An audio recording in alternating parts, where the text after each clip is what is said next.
they say I'm sick now. That's what they tell you. They want you to believe I lost my mind, but I know what I saw. The world isn't what it seems. It's a stage, and everyone's wearing a mask. They call you crazy when you're the only one who sees the truth. I remember every detail, every shadow that moved when it shouldn't have. It started at Pencey Prep, a tomb disguised as a school. I never belonged there. I was a ghost in their machine. The air was thick with secrets. You could hear it in the whispers after lights out. The other boys moved like puppets, their smiles never reaching their eyes. They all had the same vacant, polished stare, all part of the game. They wanted me to wear the mask, recite the lines. But I couldn't. Something inside me screamed to run, warned me that staying meant disappearing. I watched them from a distance. Stradlater, charming but cold. Ackley, always lurking. Ackley wasn't just annoying, he was collecting information. For who? I didn't know. They were all watching me, waiting for me to slip up. They wanted a reason to get rid of me, to say I was the problem. My brother Allie saw the world for what it was, beauty and darkness. They took him from me. Now all I have left is Phoebe. She's the only one who isn't a phony, the only one who's real. I had to protect her, keep the darkness away. The phonies at Pencey were just the beginning. If I stayed, their poison would spread.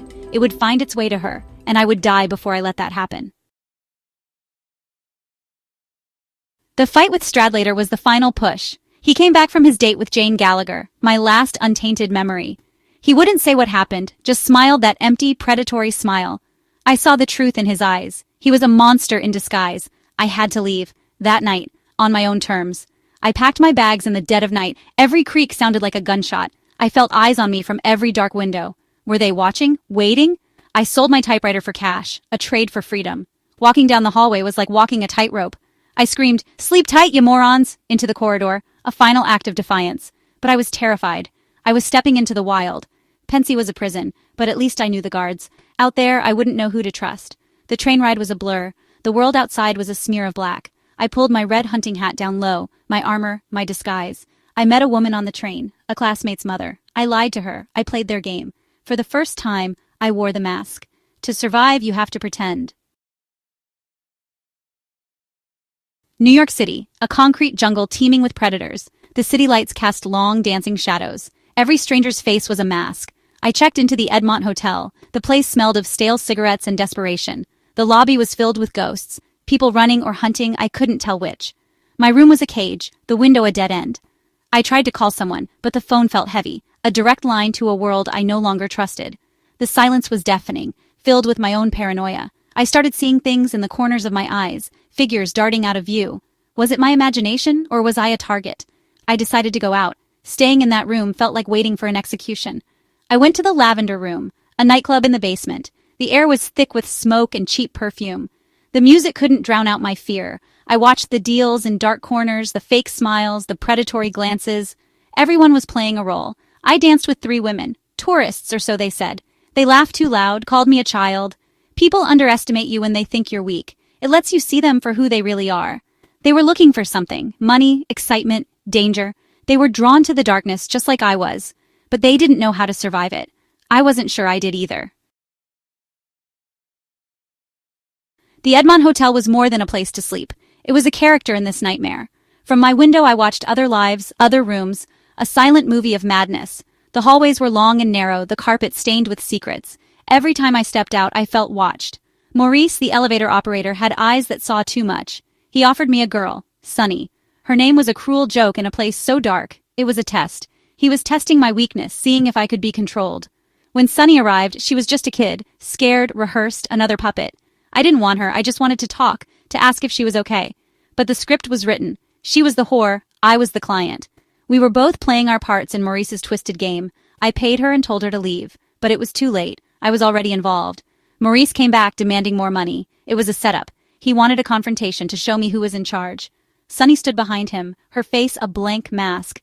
In this city you can't trust anyone, especially not the ones who claim to be on your side. I needed to escape the hotel. The memory of Maurice's cold eyes followed me. I went back to the Lavender Room. It felt safer among strangers.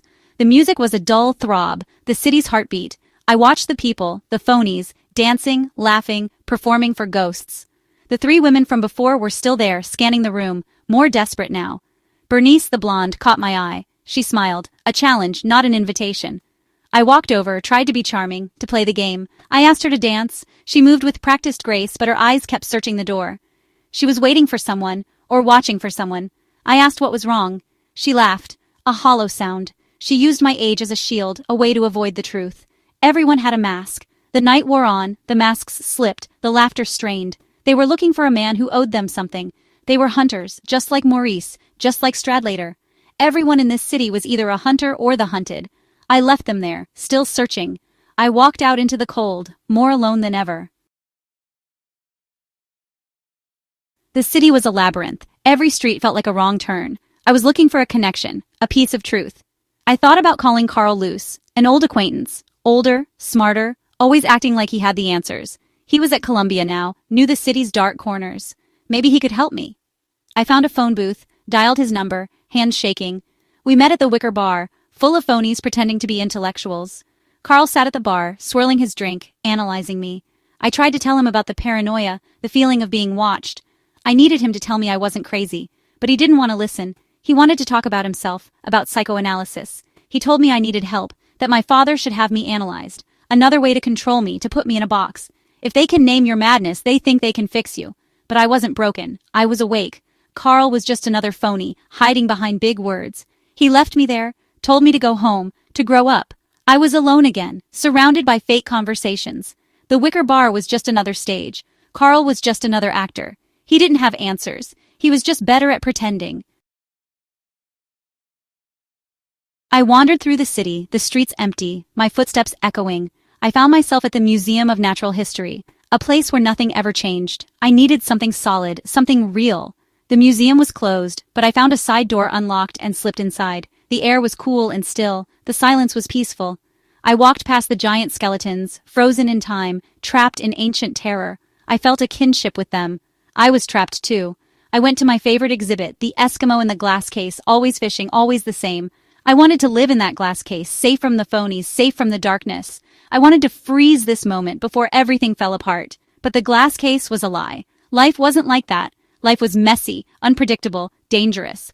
On the wall next to the exhibit, someone had scrawled a vulgar message. The phonies had been here. They had tainted my sanctuary. There was no escape. The darkness was everywhere. I felt a surge of rage, but I was powerless, a ghost haunting the halls of my own childhood. My mission became clear. It was about Phoebe. I had to see her, make sure she was okay. The last light in the darkness. I snuck into my apartment building, a ghost in my own home. I found Phoebe sleeping, so small, so peaceful. For a moment, I just watched her, wanting to freeze this moment.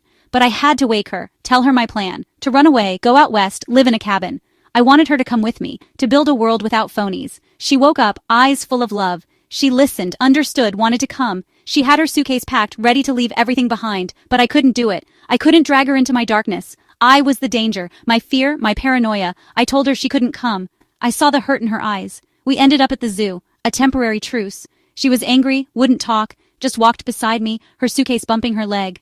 I felt like a failure. I couldn't save her. I couldn't even save myself. We walked past the cages, the animals trapped, just like me, just like everyone in this city. The rain started to fall, washing the city clean for a moment. Phoebe wanted to ride the carousel. It was still running, even in the rain. The music was cheerful, a stark contrast to my dark thoughts. I told her to go ahead. I would watch. I sat on a bench, rain soaking through my coat, pulling my red hunting hat down tight. I didn't want anyone to see the tears in my eyes. I was crying. For Allie, for Phoebe, for myself, for everything lost. She got on the carousel, found a horse, and the ride began. Round and round, the painted horses rising and falling, the music looping. Phoebe reached for the gold ring, her face full of joy. She looked so happy, so free. In that moment, she was untouchable. The darkness couldn't touch her. She was in her own perfect spinning world. And I was on the outside, watching, protecting her. That was my job, to be the catcher in the rye. Watching her, something inside me shifted. The knot of fear loosened. I wasn't thinking about the phonies or the hunters. I was just watching my sister. For the first time in a long time, I felt happy, a moment of peace in the storm. The world was still dark, the phonies still out there, but for now, none of it mattered. The rain kept falling, the carousel kept spinning, and I just sat there watching her. I knew I had to go, couldn't stay in this moment forever, but for now, I was here, the guardian of my sister's joy. The memory of her smile would be my light in the darkness.